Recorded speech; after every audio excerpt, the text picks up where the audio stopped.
जुन जबरजस्तीकरणको मुद्दा छ यो चाहिँ तत्काल फैसला होस् भनेर चाहिँ हामीले यो पत्रकार सम्मेलनको आयोजना गरेका छौँ। साँच्चीकै न्याय प्रणाली नेपालमा जिउँदो छ भने यसले चाहिँ उहाँलाई न्याय दिलाउनु पर्दछ। उहाँलाई चाहिँ न्याय ढिला दिनु भनेको न्याय नदिनु सोसर नै हो। निरन्तर सुनवाई गरेर टुङ्गाउनु पर्ने विषयलाई आज 22 महिनासम्म चाहिँ यहाँ किन अड्काएर राखिएको छ त? कहिलेसम्म हामी पीडितले चाहिँ यसरी ज्याजती दमन सहनु पर्ने?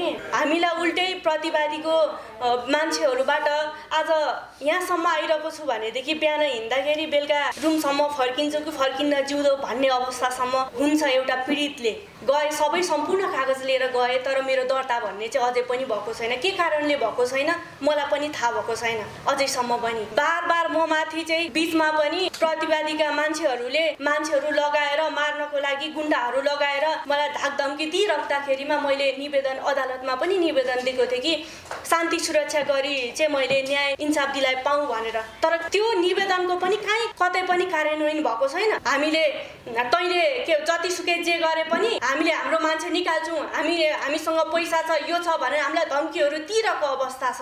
कतिचोटि मलाई पैसामा मिल भनेर कति मान्छेहरू पनि पठाएका छन्। ती मान्छेहरूको मसँग रेकर्ड एक प्रमाणहरू पनि मैले पेश गरेको छु। आज त्यो अवस्था हुँदाहुँदै पनि यदि मैले चाहेको भएदेखि मलाई त करोडौँ दिन्छु भनेका थिएँ, मैले त्यो लिएर चुपचाप पनि बस्न। तर मलाई पैसा होइन, मलाई न्याय चाहियो।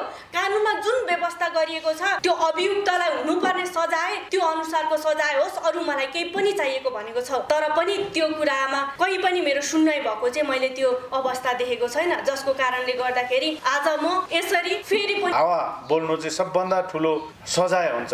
त्यो सजाय चाहिँ आज आस्था बस्नेतले बोकिरहनु भएको छ। त्यो उहाँको स्ट्याटसहरू उहाँले बोलेका शब्दहरू देख्दा फेरि पनि हामीलाई अत्यन्त पीडा हुन्छ। आज म यहाँ मेरो सङ्घर्ष, मेरो पीडा र न्यायको खोजीमा चाहिँ आज यहाँसम्म आएको छु। किन भन्दाखेरि मेरो मुद्दा चलेको आज 2 वर्ष भइसक्यो, 2 वर्ष पुग्न लागिसक्यो, तर पनि मेरो फैसला भएको अवस्था चाहिँ छैन। कहिले चाहिँ 2 दिनसम्म बहस हुन्छ, प्रतिउत्तर लगाइन्छ, तर त्यहाँनिर भनेको फैसला चाहिँ हुँदैन। के कारणले रोकेको त्यो थाहा छैन। तर त्यसको जवाफ माग्न जाँदाखेरि पनि उल्टै पीडितलाई चाहिँ पुलिस लगाएर चाहिँ त्यहाँबाट चाहिँ जबरजस्ती बाहिर निकालिन्छ। हाम्रो संविधानमा मलाई त लागेको थियो हाम्रो संविधानमा जसरी नागरिकको महिलाको अधिकार र न्याय सम्बन्धीको जुन अधिकारहरू सुनिश्चित गरिएको छ त्यसको लागू हुन्छ होला भनेर, तर त्यो चाहिँ कहीँ पनि लागू भएको अवस्था चाहिँ छैन। जसको कारणले गर्दाखेरि आज म यसरी मिडिया सामु आएर चाहिँ मैले फेरि न्यायको लागि चाहिँ ढकढकाउनु परेको छ। म निरन्तर न्यायको लागि भनेर त न्यायालयको ढोका त ढकढकाइरहेको छु, तर भनेको मेरो सुनवाई चाहिँ भएको छैन। मेरो मुद्दा अङ्ग पुगिसकेको मुद्दा हो, जति पनि प्रमाण बुझ्नुपर्ने हो बुझिसकेको पनि छ, तर त्यसलाई चाहिँ भनेको कार्यान्वयनमा चाहिँ ल्याएको छैन। अदालतले नै इजलासले नै अब चाहिँ धेरै प्रतिवादी भएको कारणले गर्दाखेरि चाहिँ मेरो मुद्दामा अब धेरै प्रतिवादीहरू छन्, न्याय सम्पादनमा चाहिँ ढिला हुन्छ। यो कुरालाई चाहिँ ध्यानमा राख्दै चाहिँ निर्णयलाई अगाडि बढाउनु भनेर चाहिँ इजलासबाट पनि त्यो चाहिँ आदेश गरिएको छ। तर त्यो एउटा इजलासको चाहिँ अर्को इजलासमा लागू भइएको छैन। तर त्यो के कारणले गर्दा लागू भइएको छैन? यदि त्यो प्रमाण र त्यहाँको संलग्न कागजातहरू र जुन इजलासले गरेको त्यो कुरा लागू हुँदैन भनेदेखि त्यो इजलासको के काम भयो त? त्यहाँ बस्ने न्यायमूर्तिहरूको के काम भयो त?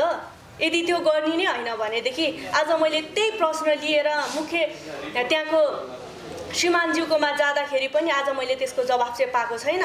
तर हाम्रो कानुनमा जुन कुरा लेखिएको छ कि प्रतिवादीहरूले 2 चोटि भन्दा बढी चाहिँ अत्यावश्यक बिना नहटाउनु भनेको हटाउन नमिल्ने जुन चाहिँ छ हाम्रो संविधानमा उल्लेखित कानुनमा, तर प्रतिवादीलाई मेरो मुद्दामा चाहिँ 14 पटकसम्म चाहिँ हटाउने दिएको छ। के कारणले गर्दाखेरि उनीहरूलाई चाहिँ कि छुट्टै कानुन बनाएको छ कि प्रतिवादीहरूको लागि? होइन भनेदेखि सबै नागरिकलाई लागू हुने कानुन भएको भएदेखि किन मेरो मुद्दामा चाहिँ लागू भएन त त्यो कुरा? आज मैले यो क्वेसन सोद्धाखेरि आज म शारीरिक र मानसिक अवस्था विक्षिप्त हुँदै आज मलाई त्यहाँबाट लखेटेर म एउटा अस्पतालको बेडसम्म पनि पुग्न पर्ने मेरो अवस्था आयो। कहिलेसम्म हामी पीडितले चाहिँ यसरी ज्याजती दमन सहनुपर्ने? हामीलाई उल्टै प्रतिवादीको मान्छेहरूबाट आज यहाँसम्म आइरहेको छु भनेदेखि बिहान हिँड्दाखेरि बेलुका रुमसम्म फर्किन्छु कि फर्किन्न जिउँदो भन्ने अवस्थासम्म हुन्छ एउटा पीडितले। तर त्यो अवस्था विद्यमान हुँदाहुँदै पनि एउटा न्यायको लागि मलाई न्याय होइन पैसा होइन मलाई न्याय चाहियो भनेर हिँडिराख्दाखेरिमा पनि तर आज किन न्याय दिनको लागि चाहिँ ढिलाइ गरिरहेको छ त? मेरो क्वेसन चाहिँ यिनै अड्किरहेको छ। एउटा अङ्ग पुगिसकेको मुद्दा, प्रमाणहरू बुझिसकेको, ती माथिबाट इजालसबाट पनि आदेश भइसकेको छ अत्यावश्यक बिना नहटाउनु भनेर, तर पनि किन बार बार हटाउनको लागि चाहिँ दिइरहेको छ त? किन त्यो कुरालाई चाहिँ कार्यान्वयन गरिँदैन त? मैले जुन कुराहरू मलाई अदालतभित्र पनि न्यायालयभित्र पनि कतिपय अवस्थामा मलाई श्रीमानज्यूहरूबाट पनि दुर्व्यवहार भइएको छ। एउटा गोपनीयता कायम गर्नुपर्ने ठाउँमा त्यो पनि गरिएको छैन। एउटा बन्द इजलासभित्र पनि मेरो नाम के हो, मेरो घर कहाँ हो, मेरो ठेगाना कहाँ हो देखि लिएर विभिन्न मेरो पर्सनल कुराहरू चाहिँ सोधिएर चाहिँ त्यहाँनिर मेरो गोपनीयता पनि भङ्ग गरिएको छ। त्यो मात्र नभइकन आज इजलासभित्र नै मलाई तैँले मोबाइल ल्याएको छस् कि छैनस्, ल्याएको भएदेखि खै देखा, तैँले रेकर्ड पो गरेको छस् कि खै गरेको भएदेखि देखा, डिलिट गर भन्नेसम्म पनि मलाई मोबाइल चेक पनि गराइयो। के त्यो पनि कानुनमा उल्लेखित छ र? एउटा पीडितलाई नै उल्टे प्रश्न सोध्नको लागि आज हामीले त अदालतलाई त एउटा मन्दिर सम्झेर गएको हुन्छौँ।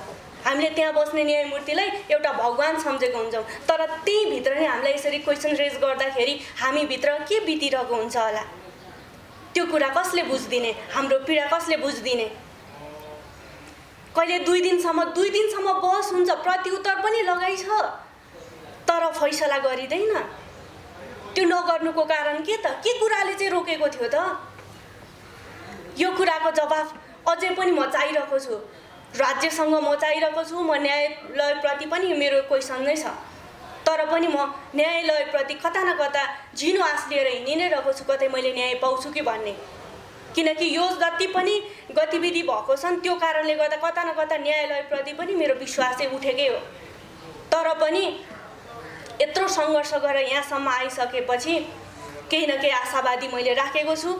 कता न कता मलाई अझै पनि एउटा मिसिल संलग्न कागजात र त्यहाँ रहेको प्रमाणको आधारमा र बकपत्रको आधारमा र जे जतिहरू छन् त्यसको आधारमा टेकेर मलाई न्याय दिन्छ भन्ने चाहिँ मैले आशा गरेको छु।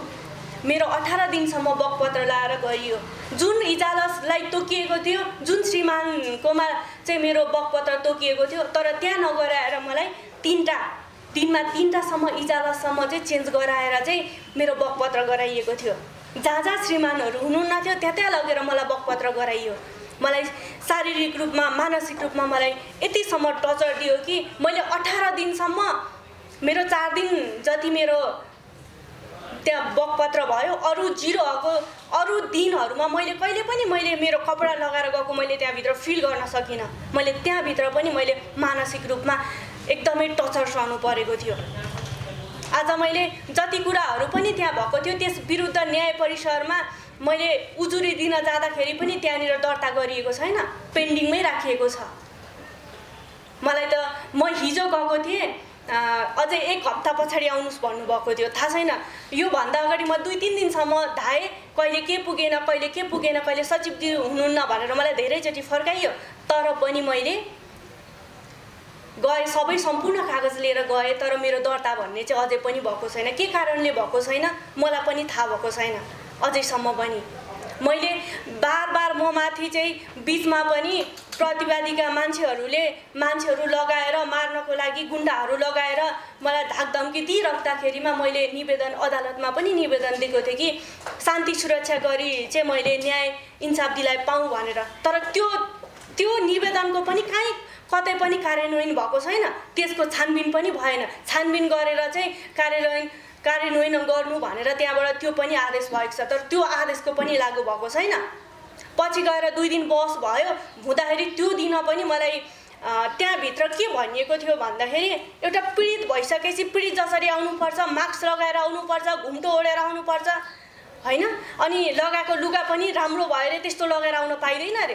के पीडित भइसके सधैँभरि चाहिँ च्याते फातेकै लगाएर जानुपर्ने, रोइधोइ कराइ मात्रै गर्नुपर्ने, अनि सधैँभरि पीडितले चाहिँ लुकेरै हिँड्नुपर्ने, अनि जति पनि अपराध गर्ने अपराधीहरू छन्, अभियुक्तहरू छन्, तिनीहरू चाहिँ खुलेर हिँड्न पाउने, अनि के सधैँभरि चाहिँ हामीले त्यो दमन सहिराख्नुपर्ने हो र? पीडित अपराध पीडित संहिताको चाहिँ त्यो दफा अनुसारको चाहिँ मैले पनि दिएको थिएँ, पछि गएर निवेदन पनि दिएको थिएँ कि छुट्टै कक्षमा राखेर सुनवाई गर्न पाऊँ भनिकन। त्यो जुन हाम्रो संविधानमै छ त्यो अनुसारको पनि काहीँ लागू पनि भएको छैन। त्योभन्दा पछाडि पनि सरकारी वकिल मार्फतबाट मैले शीघ्र सुनवाई गरी चाहिँ न्याय इन्साफ दिलाइ पाऊँ भनेर मैले त्यो जुन निवेदन दिएको थिएँ त्यो निवेदनको पनि कहीँनिर चाहिँ सुनवाई भएको छैन। यदि त्यो कुरा हामीले त्यहाँनिर गएर राख्न जान्छौँ भनेदेखि अब प्रतिवादीले ल्याएर एउटा निवेदन ल्याएर राख्यो भनेदेखि अब निवेदन आइसक्यो, अब के गर्ने त, हटाउनै पर्यो भनेर उहाँहरूले त्यसरी हटाउनुहुन्छ। यदि फाइल रिड गरेर त्यहाँनिर न्याय नै, कि त भने न्यायालयले मलाई न्याय नै नदिने त्यो एउटा आशय राखेको हो कि होइन भनेदेखि त अङ्ग पुगिसकेको मुद्दामा चाहिँ किन यत्रो ढिलाइ चाहिँ भइरहेको छ त? किन न्याय दिनको लागि हिचकिचाइरहेको छ त? होइन, जतिखेर पनि मलाई त प्रतिवादीका मान्छेहरूले फोन गरेर म्यासेज गरेर बाटो हिँड्नको लागि पनि बाटो ढुकेर बसेर हामीले न्यायालय किनिसकेका छौँ। हामीले तैँले के जतिसुकै जे गरे पनि हामीले हाम्रो मान्छे निकाल्छौँ, हामीसँग पैसा छ, यो छ भनेर हामीलाई धम्कीहरू दिइरहेको अवस्था छ। कतिचोटि मलाई पैसामा मिल भनेर कति मान्छेहरू पनि पठाएका छन्। ती मान्छेहरूको मसँग रेकर्ड एक प्रमाणहरू पनि मैले पेश गरेको छु। आज त्यो अवस्था हुँदाहुँदै पनि यदि मैले चाहेको भएदेखि मलाई त करोडौँ दिन्छु भनेका थिएँ, मैले त्यो लिएर चुपचाप पनि बस्न, तर मलाई पैसा होइन, मलाई न्याय चाहियो। कानुनमा जुन व्यवस्था गरिएको छ त्यो अभियुक्तलाई हुनुपर्ने सजाय त्यो अनुसारको सजाय होस्, अरू मलाई केही पनि चाहिएको भनेको छ। तर पनि त्यो कुरामा कहीँ पनि मेरो सुनवाई भएको चाहिँ मैले त्यो अवस्था देखेको छैन, जसको कारणले गर्दाखेरि आज म यसरी फेरि पनि आउनु परेको छु। त्यो भएको कारणले गर्दाखेरि मेरो यति नै माग छ कि अदालतमा जुन प्रमाण पुगिसकेको, अङ्ग पुगिसकेको मुद्दामा चाहिँ निरन्तर सुनवाई भएर चाहिँ त्यो मुद्दा चाहिँ किनारा लागोस् जिल्ला अदालत काठमाडौँबाट। त्यो यदि उसले त्यो प्रमाण र मिसिल संलग्न कागजको आधारमा उसले यदि उसले त्यहाँबाट सफाइ नै पाउँछ भने पनि म त्यसलाई राजी खुसी एक्सेप्ट गर्नको लागि रेडी छु। होइन भनेदेखि प्रमाणको आधारमा उसलाई जुन सजाय हुनुपर्ने हो, हाम्रो कानुनले जुन सजाय व्यवस्था गरेको छ त्यो अनुसारको चाहिँ कारबाही होस् भन्ने मेरो यही नै माग हो। 2 वर्षसम्म हुँदाखेरि पनि आजसम्म यसरी एउटा पीडित रोइ कराइ गरेर त्यहाँ धाइराख्दाखेरि पनि एउटा पीडितलाई व्यवस्था गरिन्छ। त्यहाँ गएर कति पटकसम्म चाहिँ यो प्रतिवादीले हटाउन मिल्ने हो त? मैले केही क्वेसन्सहरू सोद्धाखेरि हाम्रो कानुनमा व्यवस्था के गरिएको छ त? होइन, अङ्ग पुगिसकेको मुद्दा कति समयमा राख्न मिल्ने हो त भनेर मैले केही क्वेसन सोद्धाखेरि मलाई त्यहाँभित्र पुलिस लगाएर त्यहाँबाट बाहिर निकाल्यो।